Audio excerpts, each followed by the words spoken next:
السلام عليكم ورحمة الله وبركاته. حياكم الله وإياكم في برنامجكم الأسبوعي درر من سور.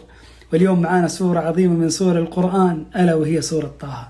سورة طه سورة مكية، وموضوعها الرئيسي السعادة باتباع هدى القرآن، والشقاء كل الشقاء في مخالفته. قال الله عز وجل في بداية سورة طه: طه ما أنزلنا عليك القرآن لتشقى، بل لتسعد يا محمد. من أجل ذلك بداية سورة طه كانت سببا في سعادة عمر ودخوله في الإسلام. قال الله عز وجل في نهايتها: ومن أعرض عن ذكري فإن له معيشة ضنكا. ومن مواضيع سورة طه تقوية النبي عليه الصلاة والسلام لحمل الرسالة والصبر عليها. قال الله عز وجل في نهايتها: فاصبر على ما يقولون. سورة طه تبين لنا طريق السعادة ومنهج السعادة، وتقسم الناس إلى فريقين: سعداء وأشقياء. فالسعداء هم الذين اتبعوا هدى الله ومنهج الله، والأشقياء هم الذين أعرضوا عن الله وعن منهج الله. وأعطانا الله فيها نموذج للسعداء وهم موسى عليه السلام ومن آمن معه، وأعطانا الله فيها نموذجا للأشقياء وهم فرعون وجنوده الذين أضلهم معهم. فالسعيد من اتبع منهج النبي صلى الله عليه وسلم وصحابته رضوان الله عليهم، والشقي من أعرض عن طريقهم. عندما كلف الله موسى بحمل الرسالة ودعوة فرعون إليه، طلب موسى العون من الله. قال: رب اشرح لي صدري ويسر لي أمري واحلل عقدة من لساني يفقه قولي. انظروا وتأملوا أحبابي إلى موسى عليه السلام مع ما أعطاه الله عز وجل من قوة، إلا أنه عرف أنه لا حول له ولا قوة إلا بالله جل وعلا، فاستعان بالله فأعانه الله جل وعلا.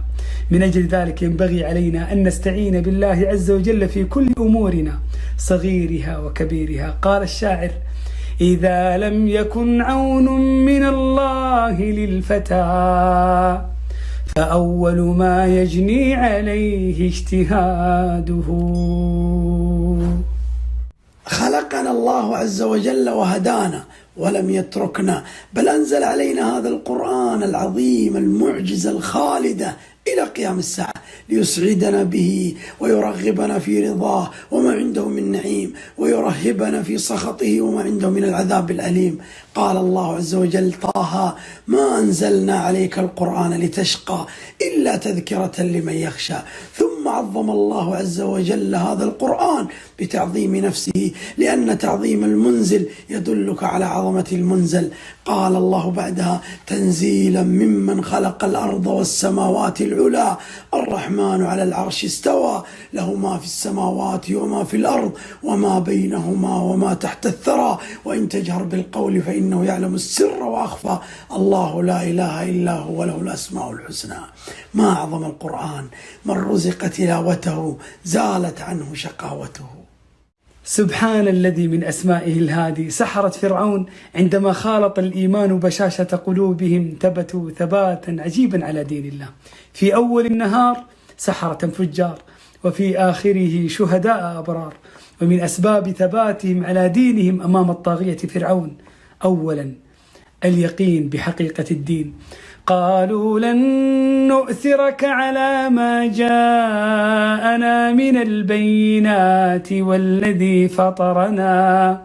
ثانيا معرفتهم بحقارة هذه الدنيا.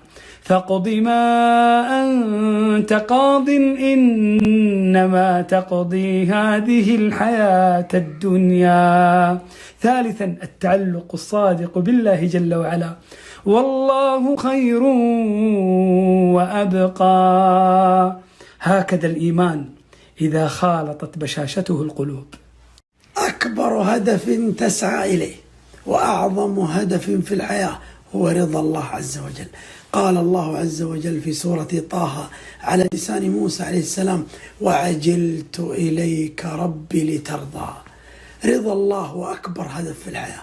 لا تحمل هم الدنيا فإنها لله، ولا تحمل هم الرزق فإنه من الله، ولا تحمل هم المستقبل فإنه بيد الله. فقط احمل هما واحدا، هو كيف ترضي الله، لأنك لو أرضيت الله رضي الله عنك وأرضاك وكفاك وأغناك. وعجلت إليك ربي لترضى.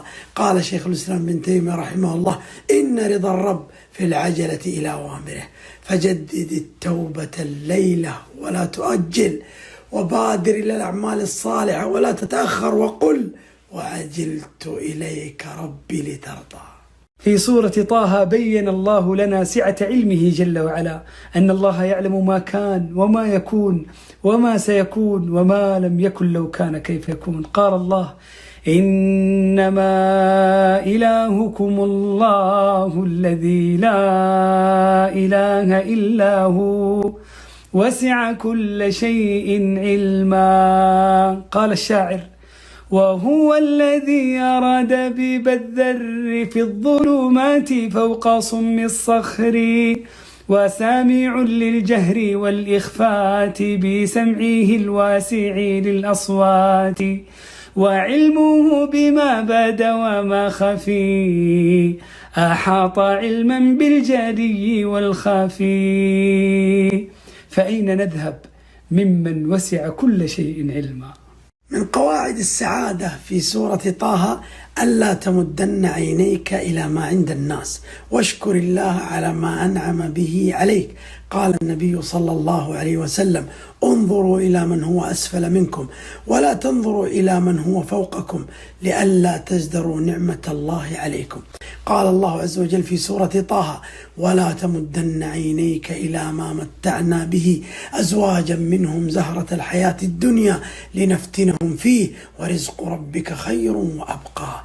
ما آتاك الله من الإيمان والعمل الصالح هو خير مما عند الناس، خير من الدنيا وما فيها، والنعيم الذي ينتظرك في الآخرة جنة عرضها السماوات والأرض هو خير من الدنيا وما فيها. فلا تسرف في تتبع يوميات الآخرين في مواقع التواصل، فإنه كلما اتسعت عينك كلما ضاق صدرك. 4 ثمرات في سورة طه لمن تمسك بالقرآن. الأولى: يسعد ولا يشقى. طه ما أنزلنا عليك القرآن لتشقى. الثانية والثالثة: يتذكر ويكون من أهل التقوى. وكذلك أوحينا إليك قرآنا عربيا وصرفنا فيه من الوعيد لعلهم يتقون أو يحدث لهم ذكرا. الرابعة: لا يضل ولا يشقى. فمن اتبع هداي فلا يضل ولا يشقى. فمن اتبع هداي فلا يضل ولا يشقى. القرآن هو طوق النجاة من الضلال والشقاء.